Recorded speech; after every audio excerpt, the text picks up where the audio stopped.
मेरा ख्याल है ये वोट जो आप कह रहे हैं अवाम ने जो दिया है ये उनके उस बयानिए को दिया जो एंटी इस्टेब्लिशमेंट बयानिया है जी, ये उसको दिया है। उसको दिया। और अगर उसके बाद एंटी इस्टेब्लिशमेंट बयानिए को वोट मिला है और उस स्लोगन को लेके आगे ये बढ़ते हैं तो इनकी वही सियासी मौत होती है, क्योंकि मेरे नज़दीक अफराद जो है वो बन जाते हैं, लीडर बन जाते हैं, अदारे बड़ी मुश्किल से बनते हैं। सर ये बात हमें अदारों को तबाद करने में रोल अदा नहीं करना चाहिए। पीडीएम के दौर के अंदर जब 12 जमातें 14 जमातें जितनी भी थी सर जो आई तो उन्होंने अवाम को डिलीवर नहीं कर पाए। महंगाई दी, ये बयानियां भी अवाम के सामने है कि मुस्लिम लीग नून वो जो साल 1.5 साल की हुकूमत की है उन्होंने, तो उसमें उसने अवाम को क्या दिया, ये डिलीवर क्या किया, महंगाई के अलावा कुछ नहीं दिया। ये एक रेलेवेंट पॉइंट है। उन्होंने हर चीज़ के अंदर महंगाई की, उन्होंने अपना विजन दे दिया। उसके बाद नवाज शरीफ आ जाते हैं। तब तक ये पार्टी 3 धड़ों में तकसीम थी।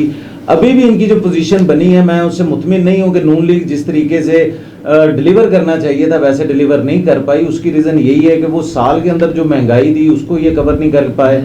और दूसरे बात हमारे हालात जैसे सैलाब का आ जाना या दूसरे मसले हुए, हम इतने यानी कि तरक्की याफ्ता मुल्क तो नहीं है, हम तरक्की पजीर मुल्कों में आते हैं, हमारे पास इतने पैसे नहीं हैं। और वो वाकई एक बहुत बड़ा सानिया था जो सैलाब पाकिस्तान के अंदर आए।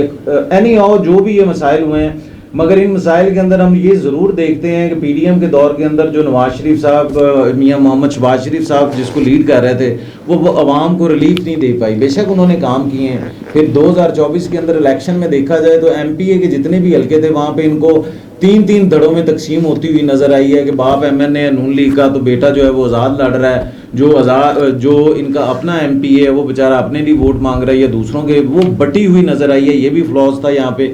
मगर आपका जो कहना है कि जो वोट है जो पीटीआई के नामजद उम्मीदवारों को डला है, जहाँ जहाँ से भी ये आज़ाद उम्मीदवार जीते हैं, मगर उस वोट को हम जस्टिफाई नहीं कर पाएंगे आने वाले 5 साल या 10 साल, या उनके मानने वाले, उनसे प्यार करने वाले जितनी भी अवाम है वो जस्टिफाई इस तरीके से नहीं कर पाएगी, क्योंकि उन्हें किसी ना किसी बड़ी पार्टी का एक हिस्सा बनना पड़ेगा।